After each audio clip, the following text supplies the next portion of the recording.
Bien, entonces retomemos dónde me quedé. La sesión pasada me quedé en una situación que voy a definir ahora de nuevo, solamente para propósitos ilustrativos. Y les dije, bueno, pues voy a proponer, les propuse un experimento. Les dije, mi experimento es el siguiente, es muy sencillo. Les dije, ¿qué pasaría si tengo un experimento que consiste en lanzar una moneda? Entonces, obtendría yo uno si es que, digamos, gano el volado y menos uno si lo pierdo. Uno con una probabilidad de 0.5, porque estoy pensando que es una moneda perfectamente equilibrada, y menos uno con una probabilidad de 0. Con una uno menos p de 0.05, ¿no? Que es el complemento de la probabilidad. Entonces dije, este es el proceso, entonces pensemos que esto es para t uno 2 así hasta la repetición que querramos. Entonces demostramos la clase pasada que este procedimiento es un ruido blanco. Cumple con las características de ser estacionario, bueno, de ser ruido blanco en el sentido de que es estacionario alrededor de la media, alrededor de una varianza, y además no de cualquier media, sino de una media que está centrada en el centro. Y mostramos también que la covarianza es cero, entonces por lo tanto, no le importa la historia a este proceso, es decir, lo que pasó en otro momento es irrelevante. Eh, bien, ahora entonces, pero vamos a modificar el experimento. Les dije, bueno, ahora qué pasa si planteamos el escenario en el cual el experimento consiste en crear una función que voy a escribir aquí abajo, que es la siguiente. La función es simplemente qué pasaría si en lugar de ir replicando el ejercicio que en cada momento, lo que hago es acumular las ganancias o las pérdidas. Y eso lo denomino como XT, que es la suma desde J igual a uno hasta el momento tésimo en donde me encuentre de U subíndice J. Es decir, simplemente lo que estoy haciendo es acumulo las pérdidas y ganancias de lanzar una moneda. ¿Sí? Entonces, ahora yo les dije, vamos a ver qué pasa cuando hago esta ligera conversión. Ligera en el sentido de que ahora simplemente es la suma. Entonces veamos si la media cambia, si la varianza cambia y si la covarianza cambia. Entonces, para calcular la media o el valor esperado, lo voy a hacer con esta fórmula que ya tengo escrita aquí abajo. Entonces, esto es simplemente, consiste en tomar el valor esperado de la variable que ya definí aquí arriba. Entonces, es el valor esperado de la suma. El valor esperado es un operador lineal, quiere decir que abre sumas y saca escalares. Entonces, puede entrar a la suma y tomar el valor esperado de cada una de las U subíndice J. Sabemos que el valor esperado de esta U subíndice J es igual a cero. Eso espero que lo recordemos. ¿Sí? ¿Todo el mundo lo recuerda? Que este era igual a cero. Entonces, lo que estamos haciendo es acumular aquí puros valores de cero, por lo tanto, es cero el valor esperado. Entonces, en promedio, lo que estoy diciendo es que repetir T veces un volado, genera en promedio ganancias de cero. ¿Sí? Acumuladas de cero. Ahora veamos, bueno, pero una cosa es la media y otra cosa es la varianza, porque alguien me podría decir, bueno, es que es como las acciones, ¿no? En el mercado accionario, el valor esperado de los rendimientos, si la información es perfecta y si mi curso de mercado de valores no me falla, si la información es perfecta en el mercado, entonces las ganancias serían cero.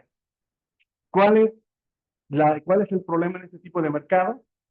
Es que puede ser un escenario en el cual estoy apostando en un activo que tiene una variabilidad muy amplia o una variabilidad muy corta. Entonces, si es una variabilidad muy amplia, entonces sí, en promedio el promedio de los rendimientos son cero, pero cuando pierdo puedo perder muchísimo, o cuando gano puedo ganar muchísimo. Eso significaría que la variabilidad es amplia, o que la variabilidad es corta, implicaría que, bueno, no, las pérdidas y ganancias son pocas, ¿no? Eso pasaría, por ejemplo, con un instrumento como CETES, ¿no? Entonces, cuando me equivoco en el mercado secundario por apostarle a CETES, entonces tal vez son pocas las varianzas, ¿no? Pero si voy al mercado de Bitcoin, probablemente ahí sí es un poco más riesgoso.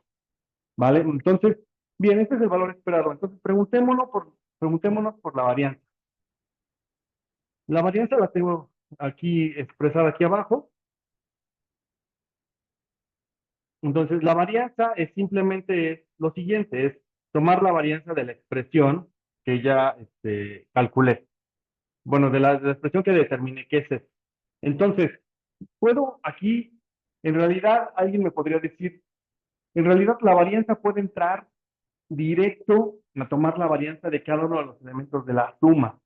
No necesitaría yo tener este componente. Este componente probablemente no lo necesito. Lo que está cuantificando este componente es la relación que guardan las diferentes lanzamientos de la moneda en diferentes momentos. ¿Y eso cuánto dijimos que vale? ¿Cuánto dijimos que valía la covarianza de el lanzamiento de la moneda en un momento y respecto a otro momento? Cero, ¿no? Entonces, en realidad eso no lo necesitamos en estricto sentido. Entonces, yo podría directamente tomar únicamente, es decir, podría olvidarme totalmente de este amigo sin ningún problema y directamente empezar que es la suma de las varianzas individuales. Ahora, ¿se acuerdan cuánto dijimos que vale la varianza del volado? Uno, ¿no? Dijimos que, bueno, porque es la extensión, o gano uno o pierdo uno, ¿no? Entonces, esa es la varianza. Entonces, pero si lo acumulo, entonces si acumulo uno, el valor de uno, desde uno hasta t, lo estoy acumulando t veces. Eso quiere decir que es la suma de puros uno, por lo tanto, la varianza es t. ¿Sí? ¿Hasta aquí me siguen? ¿Sí? Ahora bien, ¿qué significa eso? Que la varianza sea t. Significa que sentarme, imagínense, les decía yo, imagínense que pues, de verdad estén en el casino a la mesa de los volados. Entonces, imagínense que se sientan a jugar bolas. Entonces, y lo hacen por un tiempo T. Entonces, cuando llegaran al momento T, podrían ver sus ganancias y sus pérdidas y dirían que ganaron mucho o ganaron poco. Pero si ganaron mucho o ganaron poco, depende de la variabilidad del evento. Y este amigo es bien variante, es decir, es un, es un escenario de apostarle a algo que es bien riesgoso, porque pude haber perdido todos los volados y entonces mi saldo sería menos T en términos de ganancias. O pude haber ganado todos, entonces mi saldo es T en puras ganancias, ¿no? Positivo.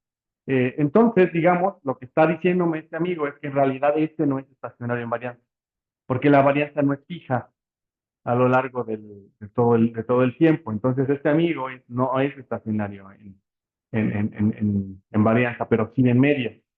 Bueno, entonces no cumple necesariamente con el supuesto de estacionariedad, pero vamos a simularlo, vamos a ver qué tal se ve este amigo.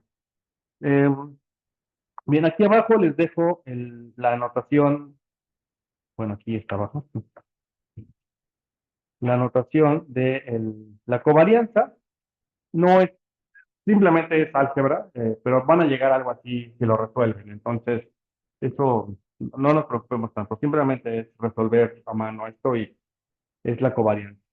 Lo interesante, tal vez, de la covarianza es que en este caso noten que la covarianza sí ya cumple con una definición que habíamos hecho antes, que la covarianza depende de la distancia que existe entre T y S. Eso es lo que había yo dicho en la definición de estacionariedad. Y en este caso sí se cumple. Esta covarianza sí depende de cuánta distancia guarden T y S. Ahora, en términos de series de tiempo, ¿qué significa hacer covarianza? Lo podemos ilustrar de una forma muy sencilla. En términos de series de tiempo, es como si pensáramos que imagínense por un momento que tienen una serie de tiempo, aquí está XT, y que la serie de tiempo a lo mejor es de este estilo. Entonces, hacer una covarianza de series de tiempo implica, por ejemplo, tomar la serie hasta el momento, digamos, hasta este momento. Digamos que este momento que está aquí es el momento S y este momento que está aquí es el momento M. Entonces, si nos preguntamos por cuál es la covarianza de la serie en S con la serie en M, la respuesta sería, bueno, lo que estamos comparando es qué tanto se parece esta trayectoria, este pedazo de trayectoria, qué tanto se parece al pedazo de trayectoria equivalente, pero que termina en S. Entonces, más o menos, sería comparar qué tanto se parece los dos cuadros. Si se parecen mucho, diríamos que la covarianza es alta. Si no se parecen tanto, diríamos que la covarianza es baja. Voy a regresar a este concepto más adelante para un concepto que se llama función de autocorrelación. ¿Vale? Eso es algo que quiero que no perdamos de vista. Bien. ¿Dudas? ¿Comentarios? ¿No? Bien, entonces vayamos a R. Vayamos a hacer un poco de código. Entonces me voy a R. Voy a trabajar con este archivo. Vamos, voy a hacerlo un poco más grande. Por favor, los de hasta atrás me pueden confirmar si se alcanza a ver. Si es suficientemente bien. ¿Sí? Ok, gracias. Bien, entonces vamos a hacer una simulación de ese proceso de lanzar la moneda. Entonces voy a necesitar algunas librerías. Voy a necesitar ggplot2 y dplyr. Básicamente esas dos bibliotecas. Es lo que voy a necesitar. Luego, en realidad no necesito cambiar el Working Directory, salvo que se complique para algunas de las personas que estamos aquí. Yo en realidad no necesitaría cambiarlo, funcionaría todo bien. Entonces, tratemos de ilustrar el escenario. Esto que tengo aquí, esto que está aquí es código LaTeX. Cuando imprimamos el HTML asociado, esto que está aquí, que se ve como en símbolos, se va a ver una simbología matemática. Pueden pasar su cursor encima y van a ver y pueden observar cómo se va a representar una vez que lo logren desplegar. Entonces, por ejemplo, el inciso I se va a ver así. La esperanza de UDT es igual a mu, es igual a 0. Es LaTeX. ¿Vale? Entonces, si saben un poquito de LaTeX, aquí funciona bastante bien. ¿Vale? Bien. Entonces, lo único que tengo aquí son las tres representaciones que ya habíamos encontrado. Habíamos encontrado que este procedimiento era estacionario en media y además que su varianza era fija. Y lo último es que habíamos encontrado que la covarianza es igual a 0 y que es igual, digamos, bueno, es 0 para todo t distinto de. Sí. ¿Alguna duda hasta este punto? ¿No? ¿Vamos bien? Ok. Vale. Ok. Entonces, vamos a empezar a aprender a generar un poco de números aleatorios. Esta clase de hoy tiene el propósito de aprender un poco a hacer simulación, porque seguramente cuando después de tomar un curso de series de tiempo les va a surgir la necesidad de aprender métodos Monte Carlo. Entonces, la idea es un poco eso, ¿no? Que aprendan a hacer simulaciones, una primera aproximación, ya luego cada persona aquí por su cuenta puede seguir el camino de aprender a más profundidad el concepto de simulaciones Monte Carlo. Entonces, lo primero es esto. Vamos a aprender qué hace la función rnorm. Entonces le voy a dar control enter solo esta línea y rnorm, aquí está abajo, me dice que es una función que necesita un n, que es un número, y que necesita que le diga yo una media y una desviación estándar. Si yo no le digo una media y una desviación estándar, por default va a asumir que es una normal estándar. ¿Sí? Va a decir que es una media 0 y desviación estándar 1. ¿Sí? Si no le digo ningún dato, si solo le indico el número n. Entonces, ¿qué significa el número n? El número n es una extracción de cuántos elementos quiero sacar de una normal. ¿Sí? Entonces, el ejemplo que tengo aquí abajo es rnorm aplicado a 10, es decir, estoy haciendo una extracción de 10 números aleatorios dentro de una normal que tiene media 0 y desviación estándar 1. ¿Sí? Entonces, voy a ejecutar todo este chunk y lo que voy a obtener es esto, me imprime los 10 números. Entonces, todos estos 10 son 10 números aleatorios. A todas las personas que estamos aquí nos debe haber salido algo distinto. ¿Sí? Me esperaría. O no creo que es muy difícil que salga lo mismo. ¿Vale? Ahora, vamos a aprender a hacer simulaciones, aquí como lo pongo yo, que sean replicables. ¿Qué significa que sean simulaciones que sean replicables? Vamos a generar el mismo set de números aleatorios. Todas las personas que estamos aquí vamos a obtener el mismo set de números aleatorios. ¿Cómo lo voy a hacer? Lo voy a hacer introduciendo esta función que está aquí, que se llama setSheet, que lo que estoy haciendo es establecer una semilla para los números aleatorios. ¿Cómo funcionan los números aleatorios en una máquina? simplemente se generan a partir de una constante. Entonces, lo que hace la máquina es que para generar números aleatorios, primero genera aleatoriamente una constante a través de la cual se derivan los números aleatorios. Entonces, por eso le decimos pseudoaleatoriedad en las máquinas. Pero eso significa que entonces nosotros podemos manipular cuál es el conjunto específico de números aleatorios que se extrae, por ridículo que parezca, ¿no? Porque se oye como, pues en realidad no son aleatorios. Pero no, sí son aleatorios porque elegimos la constante. Entonces, si yo elijo la constante arbitraria 1, 2, 3, 4, 5 y la establezco, entonces, por ejemplo, si le doy aquí control enter, lo que voy a hacer es, la máquina ya entendió que todos los números aleatorios que se generen van a considerar esa constante. Ahora voy a generar nuevamente los números aleatorios y voy a generar 1000 números aleatorios. Entonces, si observamos este ZT, o sea, si lo imprimo aquí, ZT, todas las personas que estamos aquí debemos tener exactamente la misma extracción. Tengo 1000 números aleatorios aquí, todas las personas aquí. El primer número, empecemos por el primer número. El primero de los 1000,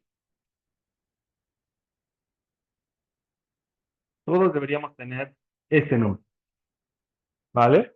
Bien, entonces lo que estamos haciendo es construir una simulación que es replicable. Cuando ustedes, por ejemplo, construyen un paper y resulta que su paper es fabuloso porque demuestra la propiedad asintótica de algún estimador, entonces, y lo quieren replicar y luego se lo mandan a sus revisores y sus revisores dicen, bueno, pero es que no me sale lo mismo porque su simulación es otra. Bueno, pues no, y lo garantizan así, generan una simulación específica que sostiene y que puede ser enviada a quien sea para que replique exactamente el mismo resultado que ustedes obtuvieron. ¿Vale? Luego de esto podemos calcular la media, por lo tanto, todos deberíamos tener 0.09 esta media, y todas las personas deberíamos poder ver este histograma. Ahora bien, ¿cómo voy a hacer este histograma? Voy a utilizar la función hist para histograma.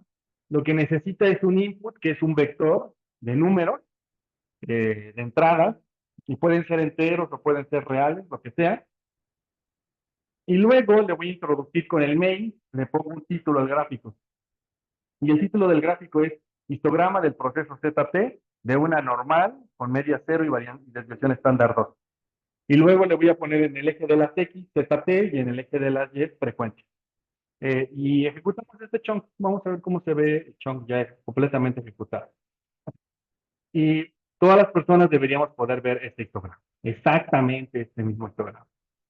¿Sí? Ahora bien, ¿quieren modificarlo? Simplemente cambien esta constante.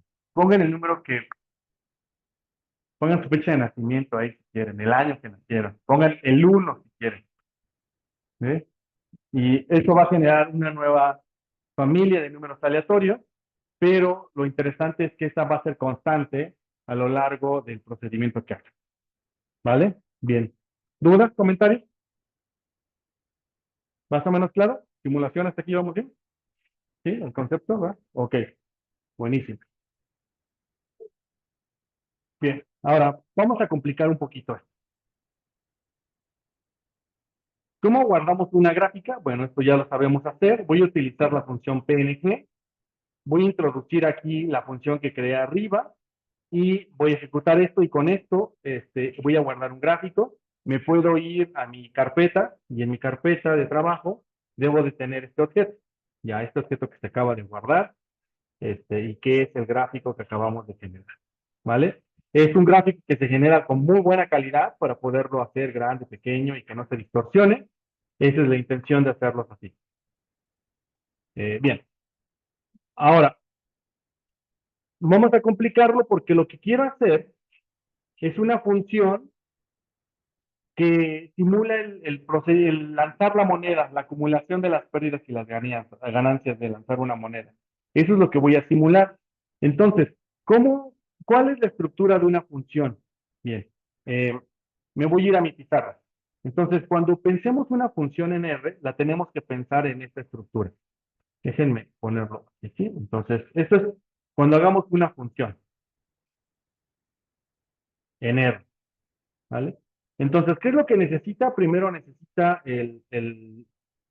digamos, el nombre de la función. Entonces, por ejemplo, el nombre de la función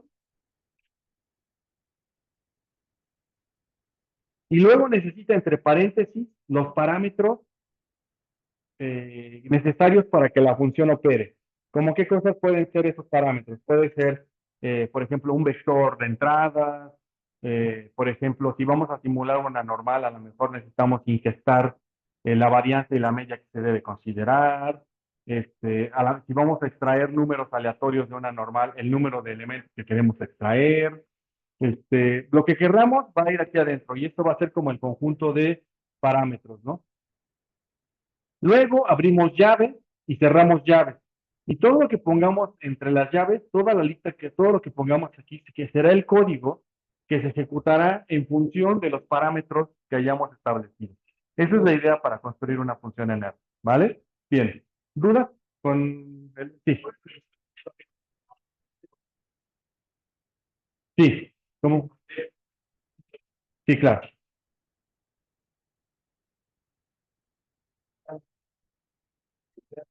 Claro, ok. Bien. Ok, entonces hacemos una función. Aquí de hecho pongo un resumen. Entonces aquí va la lista de parámetros o argumentos. Que puede ser vacío, eso es posible, y a los cálculos. Vamos a generar una función. Entonces, mi función, voy a utilizar la palabra function para definirla y va a necesitar dos elementos de entrada. Va a necesitar un objeto R y otro objeto que se va a llamar time. Y eso lo voy a guardar y lo voy a guardar bajo el nombre de moneda.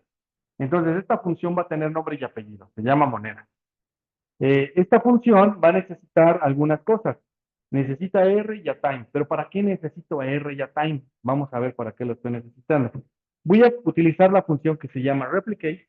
Lo que va a hacer la función replicar es que va a tomar, por ejemplo, el objeto time, que es el tamaño de digamos, de un vector. En time voy a indicar de qué tamaño va a ser el objeto que quiero que sea resultante.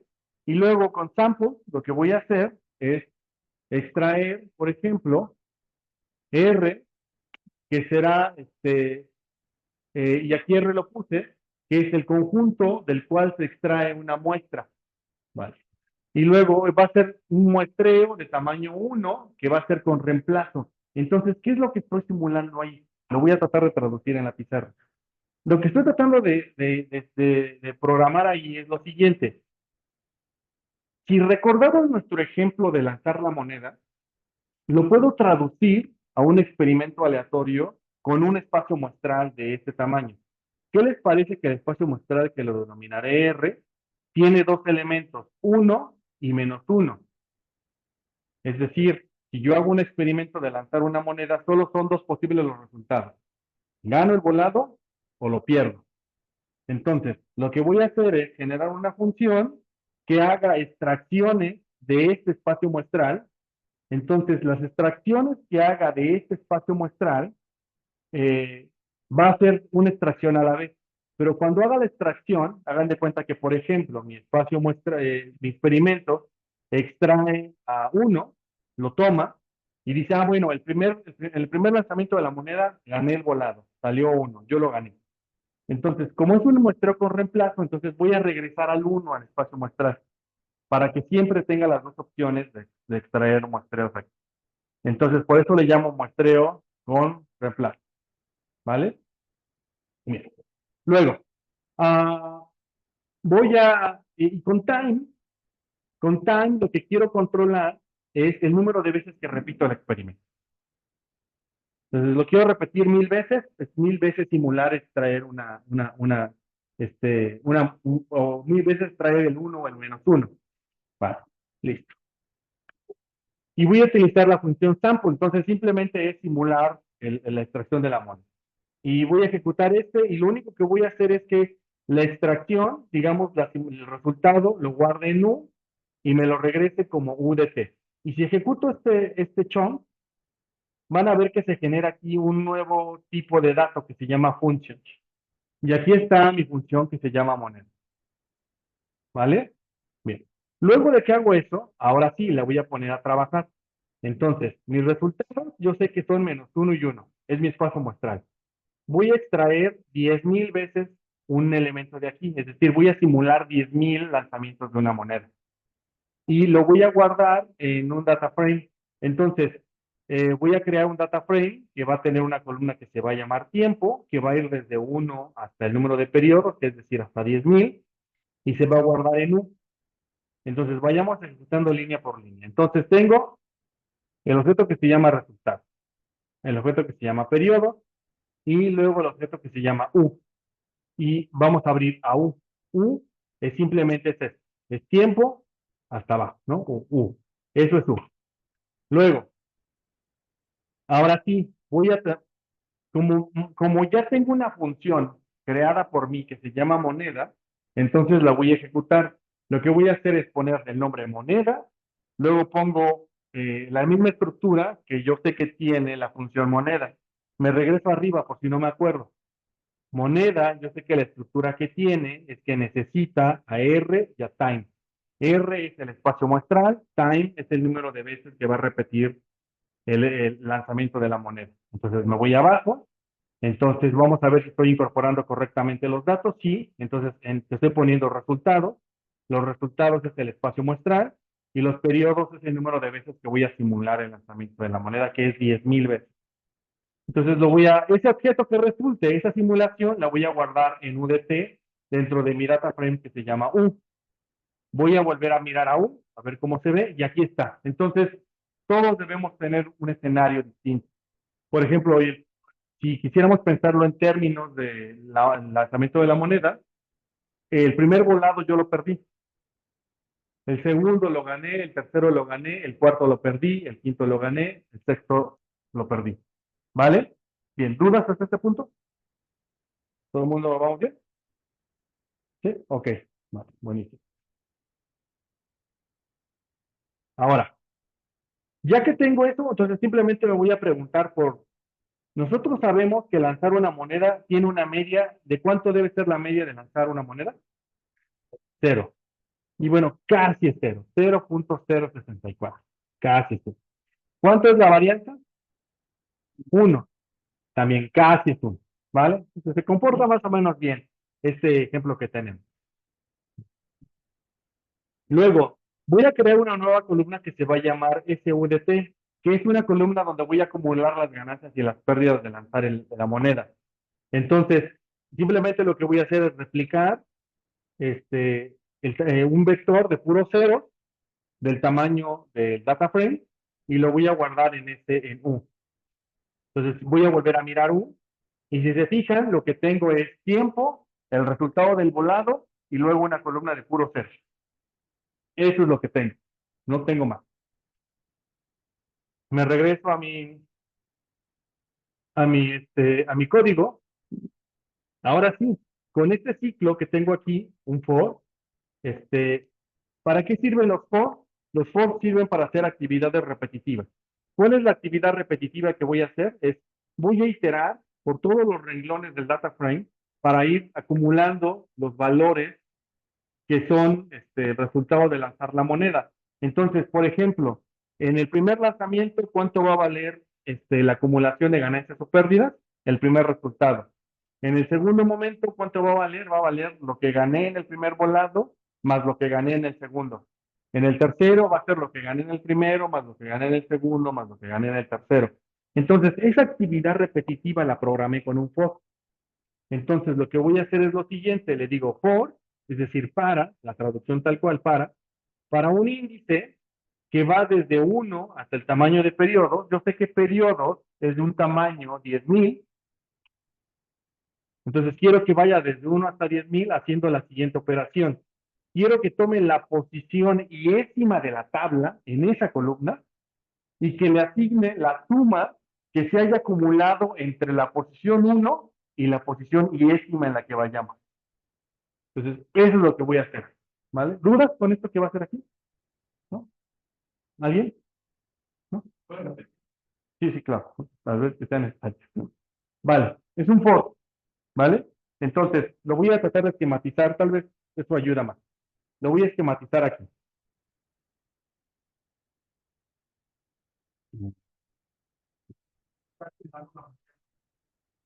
Estoy generando, en esta parte ya no. Bueno, sí, sí podría ser una función, podría ser. Es parecido a ser una función, pero estoy generando una instrucción repetitiva. Entonces voy a hacer esto, es un for que necesita un número índice. El número índice es un i, que yo sé que puede ser, si yo quisiera ser formalista, aquí diría que es i, desde 1 hasta 2. ¿Hasta qué número? Hasta 10,000, porque es el número de lanzamientos que es simulado.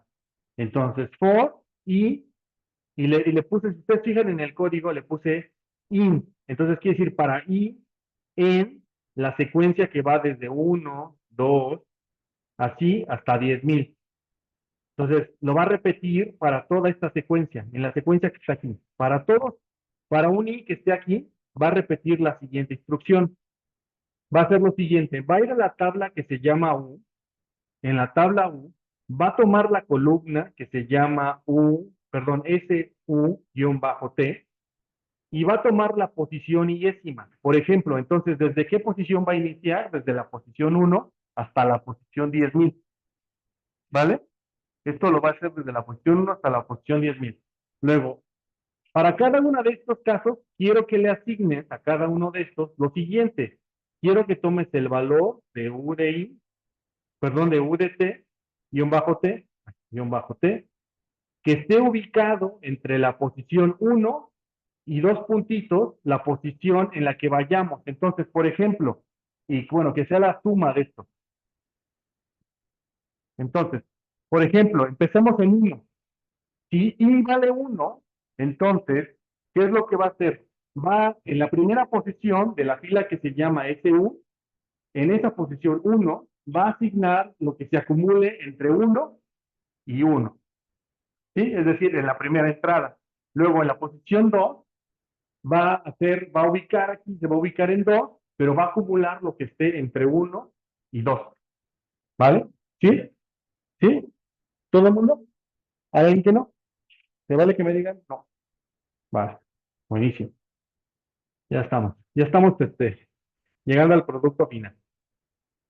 Entonces, va, listo. Ejecutamos este for, miremos cómo se ve. Bueno, ahorita que termine el for, porque son 10,000, entonces se tarda.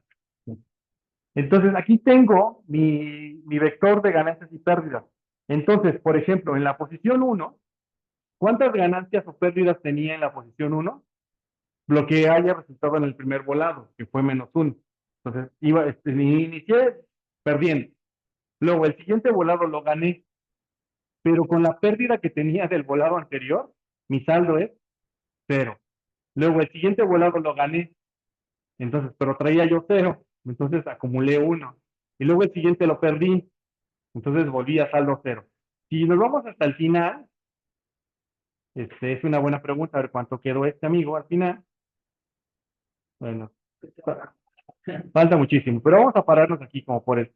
Imagínense que vamos por el volado 500. Bueno, pues voy bastante mal, ¿no? Voy perdiendo 20, ¿no? Buenísimo. ¿Va? ¿Dudas con esto? Va. Ok. Ahora vamos a hacer una gráfica entonces del resultado. Voy a ocupar ggplot, le voy a ingestar la tabla de datos que es U, le voy a poner quién es el eje X, que es tiempo, y quién es el eje Y, que es S-UDT, y lo demás simplemente son cosas estéticas. Son un line width de 0.05 para grabar la gráfica y vamos a mostrar. Bueno, una cosa que no les mostré en la clase pasada es cómo ponerle títulos a esto. Y se le pone con esto, le ponemos lab, o sea, más un lab, y le ponemos un title, un título, le ponemos un subtítulo y un caption. Entonces, la gráfica se vería así. Déjenme.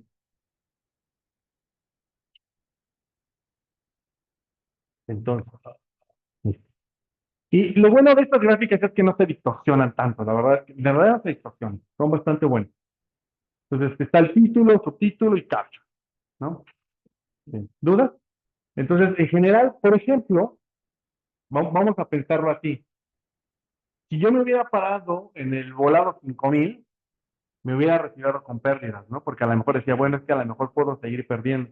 Pero resulta ser que no, que si me hubiera quedado, me hubiera ido con 40, 50, ¿vale? Ah, buenísimo. Entonces, le cierro aquí. Aquí hay un icono, aquí está un iconito, esto, y se las muestra así como yo se las ilustré. Y se tarda un segundo en reajustar la vista, pero ahí está, ¿vale? Bien. Sí. Un poco a función, ¿qué hace la función tal? Luego a la función, déjame me regreso. Dime más o menos la línea. Sí, 94. 94 me dijiste. 94. Ah, este size. Este lo que hace es que le di un espacio muestral, que en este caso tiene dos elementos, una cara las dos caras de la moneda. Y size es el tamaño del muestreo. Entonces le digo que extraiga uno de los dos casos. Por eso size uno. Entonces toma uno, lo registra y lo regresa. Y luego puede elegir otra vez entre los dos, toma uno, registra el resultado y lo regresa. Eso es lo que está haciendo. ¿Sí? Sí, para arriba de la consola. Ajá. Abajito. Aquí abajo en la consola. ¿Y qué te dice el warning? ¿Puedo saber más?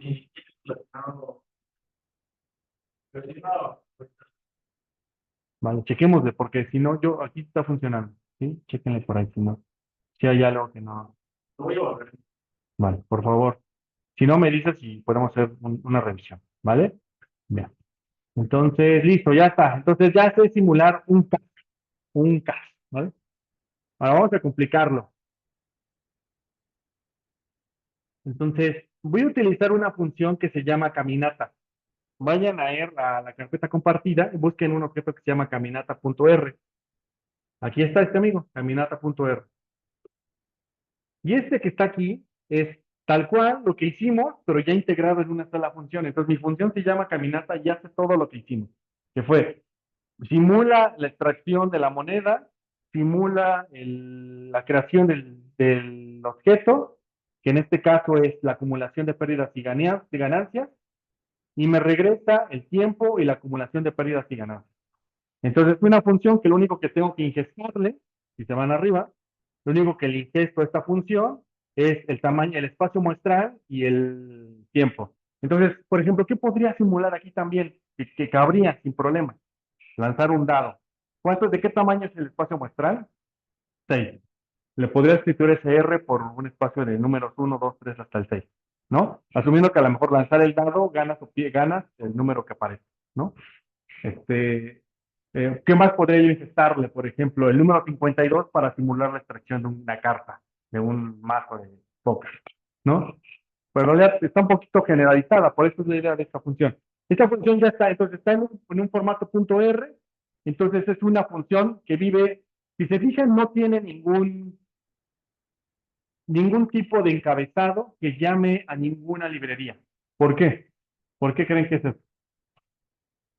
¿No? ¿Alguna idea?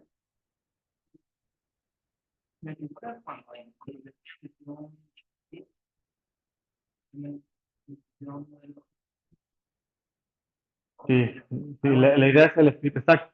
Lo que pasa es que este amigo aquí solo es código. Si yo le ejecuto, no va a hacer nada porque es puramente código. Necesita otras cosas adyacentes. ¿Cómo qué cosas adyacentes? Tal vez una biblioteca que incluya la función sample, ¿no?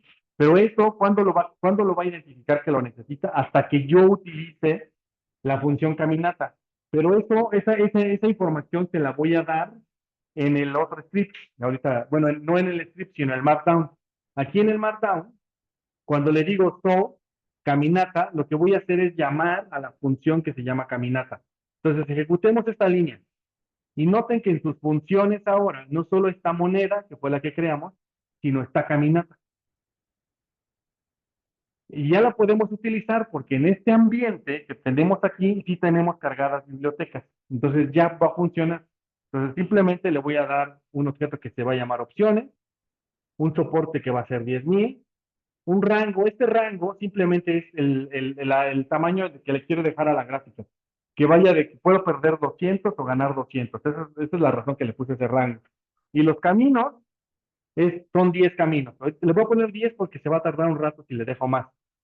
Y lo que hago con este for que está aquí, lo único que hace es que toma la función caminata, toma el espacio muestral y y dice, voy a simular 10,000 veces el escenario de una moneda.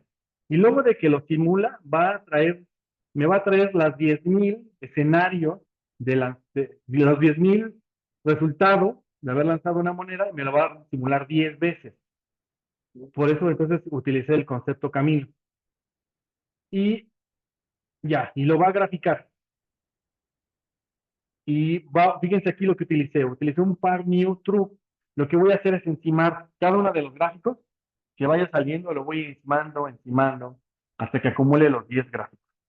Entonces, son 10, entonces va a ser rápido, pero si ustedes quisieran estos caminos, lo podrían poner en 1000 y podría simular 1000 posibles resultados de haberme sentado a jugar, pues, supongamos, en la mesa de los volados, ¿no? Entonces vamos a darle unos 30 segundos a que acabe, que es más o menos lo que le tomaría resolver. No es muy complicado, pero sí se tarda un rato. Entonces, cuando ustedes lean un paper que les dice que hizo simulaciones Monte Carlo y hizo 10,000 simulaciones, pues bueno, sí se llevó un rato su máquina, seguramente. ¿No? Entonces, yo tengo aquí 10 simulaciones nada más, eso es lo que estoy haciendo, 10.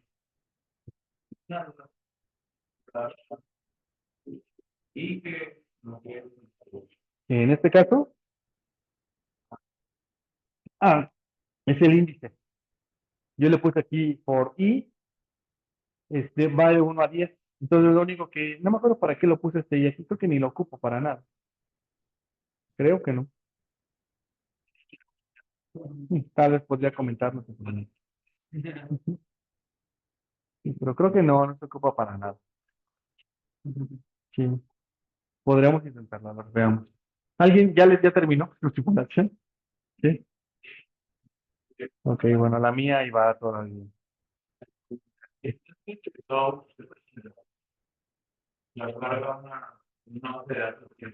No, el source carga un código que tengas en R.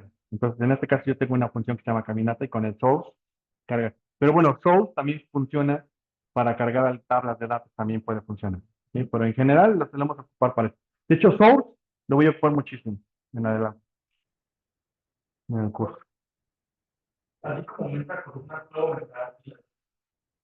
Eh, eh, sí, sí, para aumentar filas, utiliza otro comando que es rbind. O sea, para aumentar columnas, ajá, y rbind. Esas serían las que funcionarían para.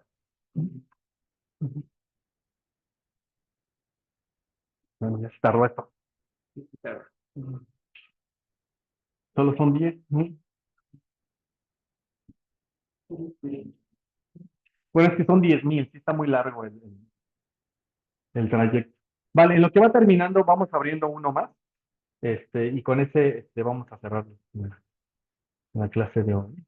Pero el que vamos a ver ahora se llama, déjenme cerrar caminata, no lo necesito ahorita o tampoco, Simul App. Este amigo que se llama Simul App. ¿Vale? Entonces, de hecho, este amigo está aquí, si ustedes van a este link, está aquí, que estoy señalando, cópienlo en tu navegador, vayan a tu navegador, y por ejemplo, aquí péguenlo, y les va a abrir esta aplicación. Esta aplicación que les va a abrir es la que vamos a programar ahorita, ¿vale? Entonces, déjenme ver si ya acabó mi máquina. Sí, ya acabó mi máquina, excelente, creo que ya. Aquí está. Entonces, esta es mi simulación. Seguramente a ustedes les salió otra cosa, pero esta es la mía, ¿sí? Entonces, les decía yo que muchas personas simulan caos a partir de esto porque son todos los posibles caminos que podría seguir una solución, ¿no? Entonces, está muy cargada hacia las pérdidas en mi simulación. Tal vez la de usted está un poquito más cargada hacia ganancias. Vale, bien. Entonces cerramos ya no lo necesitamos ahorita, vamos a trabajar con otro. Que se llama SimulApp.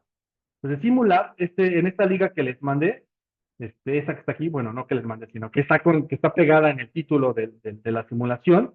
Si la pegan en su navegador, debería llevarlos a este. Y este que está aquí es un resultado, es un Shiny App, que es lo mismo que estamos programando, pero ya está con barras de control, ¿no? Entonces, por ejemplo, podemos acotar, por ejemplo, simulaciones, los voy a hacer menos, que será unas 500 simulaciones, por aquí 552, pero voy a aumentar el número de caminos, 50 caminos. Y vamos a ver cuánto tarda. Bueno, vamos a dejarlo ahí y ahorita regresamos, en lo que termine. Porque estamos varios conectados seguramente, entonces va a tardar un ratito. Vale, bien. Ahora, entonces, vamos a trabajar con ¿qué es una aplicación de Shiny? Yo creo que en la clase vamos a hacer esta y tal vez una más hacia la mitad del semestre, pero en general ustedes pueden hacer en R aplicaciones web para, como es en este caso esta, que es una aplicación web que simula el lanzamiento de una moneda, pero pueden hacer dashboards también, ¿no? Pueden hacer un montón de cosas. Déjenme, ahorita que avancemos les muestro al final un dashboard de cómo funcionaría ya con datos y demás cosas. Pero vamos a hacer muy rápido los principios que están detrás de esto. En general, cuando ustedes trabajan con una Shiny App, están partiendo del supuesto de que pueden dividir en dos cosas las aplicaciones. Piénsenlo de esta manera. Cuando ustedes ocupan una aplicación, por ejemplo, piensen en la aplicación de su banco. La aplicación de su banco tiene una cosa que es digamos, la app del banco, que es como vemos los movimientos y todo eso, podemos hacer transferencias y todo eso. Eso se llama, los programadores le dicen el front-end, ¿no? Entonces, en Shiny, eso le vamos a decir el User Interface o la UI, ¿no? Entonces, lo que vamos a hacer es definir quién va a ir en la User Interface, que básicamente esta cosa lo que va a contener son todos los elementos que van a ser que van a ser modificables por el usuario. Entonces, por ejemplo, en mi aplicación que estoy mostrándole, ¿quiénes son los elementos que son modificables? Es la barra, la gráfica, por ejemplo, es una parte del user interface. Todos esos elementos son modificables. ¿Sí? Ese es el user interface. Y lo que está detrás, los programadores le dicen backend. En Shiny nosotros le vamos a decir server. Y en el server van todos los cálculos. Entonces, por ejemplo, la simulación, las sumas, los fors, la función que tiene asociado atrás, todo eso está en el backend. Eso es lo que estoy diciendo, ¿vale? Bien, entonces esa es la lógica. Entonces tenemos dos componentes, User Interface y Backend. Vamos a trabajar entonces con R. Entonces, aquí noten que cambian algunos detalles en el encabezado. ¿Qué detalles va a cambiar? El output va a ser un HTML, pero aquí hay una línea que no habíamos utilizado que se llama runtime. Este runtime, Shiny, lo que va a permitir es que esto no se vuelva un HTML estático, sino que se vuelva una aplicación. Eso es lo que lo va a hacer. Bien, entonces, ¿qué es lo que necesitamos?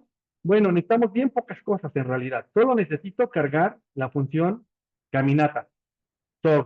Solamente necesito esta muchacha. Le damos caminata. Luego de esto, aquí con input panel voy a definir, eh, concretamente me voy a ir a la aplicación. Input panel, por ejemplo, dice que voy a crear dos barras de control. Una que va a controlar el tiempo, que le llamé número de simulaciones, y otra que va a controlar N, que va a ser el número de caminos. Entonces, simplemente vayamos a la aplicación. Entonces, ay, perdón. Aquí. Entonces, una barra de control es esta y la otra barra de control es esta otra. ¿Sí? ¿Dudas hasta aquí? Ok. Y luego, entonces ya definimos las barras de control y sabemos que de aquí vamos a obtener el objeto que se llama time y de aquí el objeto que se llama N. Luego, simplemente voy a utilizar esta función que se llama renderPlot, que lo que va a hacer es, tal cual copié el código que tenía yo allá, que era soporte, caminos, y el for, que va encimando las gráficas. Tal cual lo copié y lo pegué aquí. En el render plot, lo que va a hacer este render plot es que va a pegar el gráfico. Aquí estoy controlando esto. Entonces, observen, lo que tengo es, aquí definí barras de control, sí, de barras para controlar tiempo y N. Entonces, están primero que el render plot. Eso quiere decir que se van a mostrar en la aplicación primero o antes que el gráfico. Si yo quisiera mostrar antes el gráfico, tendría que copiar render plot, todo lo que compone render plot hasta aquí, hasta este punto, cortar y pegarlo antes de las barras de control. Y entonces mostraría primero el gráfico y luego las barras de control. ¿Sí? Entonces, esto es controlar el user interface, ¿no? Estamos controlar la barra o lo que va a hacer contacto con el usuario. Ya. Luego, finalmente, vamos a hacer los cálculos. Y los cálculos están contenidos aquí, que son todos estos, que son la simulación. Y listo. Es todo lo que necesita. ¿Cómo podemos ejecutar esto? Simplemente le damos, déjenme ver, le damos Run Document. Uy, ahí está. Y ya estaría, y la tendrían ya en su máquina. Local, ¿sí? ¿Cómo lo pueden montar a Internet? No es tan complicado. Vayamos a un objeto que se llama Shiny App. Shiny App, este amigo. ¿Perdón? ¿Te mando un error? Tal vez necesita alguna biblioteca. Sí. Dice la de Shiny. Ya está un Shiny, tal vez es esa. Sí. Si les mando un error, tal vez necesitan instalar Shiny. Entonces, library, install package, y escriban aquí Shiny. ¿Sí? Esa es la que necesitan, si es que tiene un error. Eso, solo necesitan instalar esa biblioteca. Es lo único que necesitan. ¿Vale? Bien, entonces, si quieren montarlo en web, simplemente ábranse una cuenta aquí en este servicio que se llama Posti,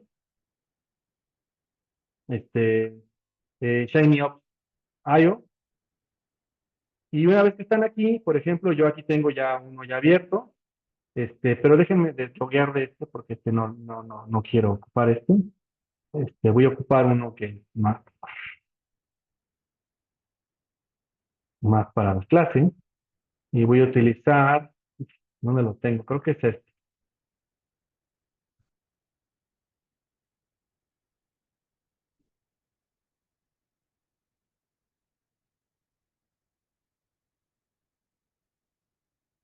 Tengo. No me diga que ya se me olvidó mi contraseña. Ah, ¿cómo se llama mi contraseña aquí?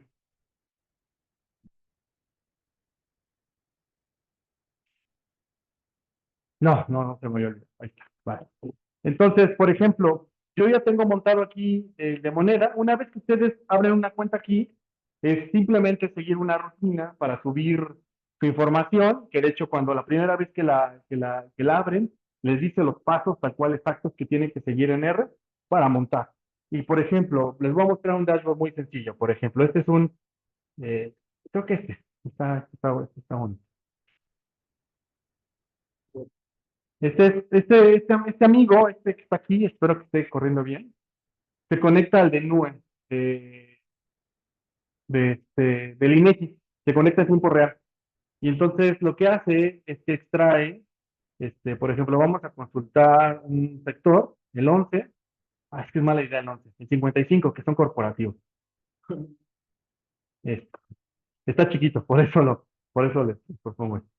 Entonces, lo que hace es que simplemente va, se conecta al servidor, me dice ya terminó, y aquí arriba ese es el mensaje que me está mandando, dice, he hecho, y va y busca y me trae todos los establecimientos del DNUE que están en la categoría de corporativo y me los mapea. Y aquí están. Entonces aquí están todos los corporativos del DNUE mapeados. ¿Vale? Entonces, Shiny es en realidad una herramienta que les puede ayudar muchísimo, no solo para hacer en estadístico, para hacer dashboard, por ejemplo. ¿No? Este es un dashboard que se conecta directamente a una API. Hay otros dashboards, por ejemplo, si quisieran hacer un dashboard más sencillo, como por ejemplo, bueno, no más sencillo, pero por ejemplo, que manipula datos, por ejemplo, este es este, Por ahí nos dimos a la tarea de robarnos todos los datos de la COFESE. No, no, no robar. Pero es que no me querían dar la información, entonces tuvimos que scrapear. Entonces, pues ni modo, ¿no? O sea, se ponen difíciles, pues hay que hacerlo a la fuerza. Entonces, por ejemplo, aquí tengo todo el histórico de expedientes que ha atendido la COFESE desde el 93 hasta el 2003. Y, por ejemplo, ¿qué es lo que más atiende la COFESE? Vamos a quitar verificaciones, que eso quién sabe que sean, y yo sé. No, no es cierto, sí sé que sé, pero no son irrelevantes.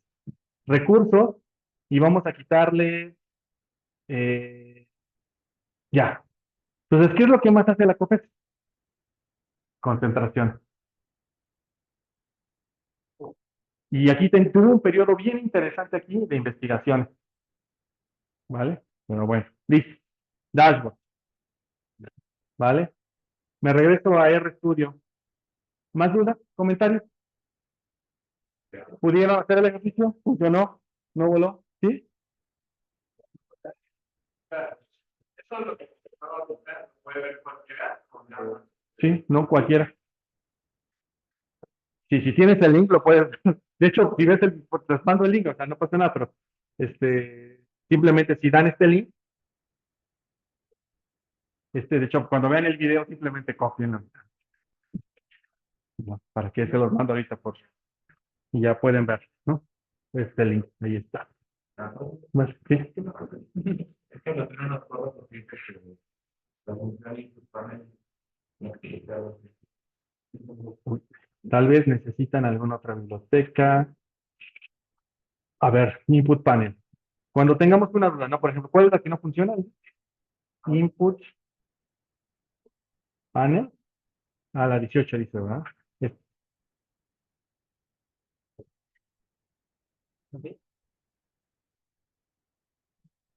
No está especificada en una biblioteca. Qué raro.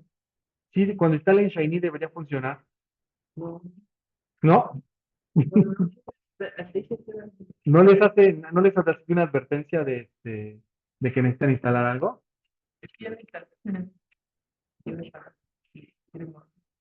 Ujú. Qué raro. Sí, ya se instaló, sí, ya estaba buscando. Wow.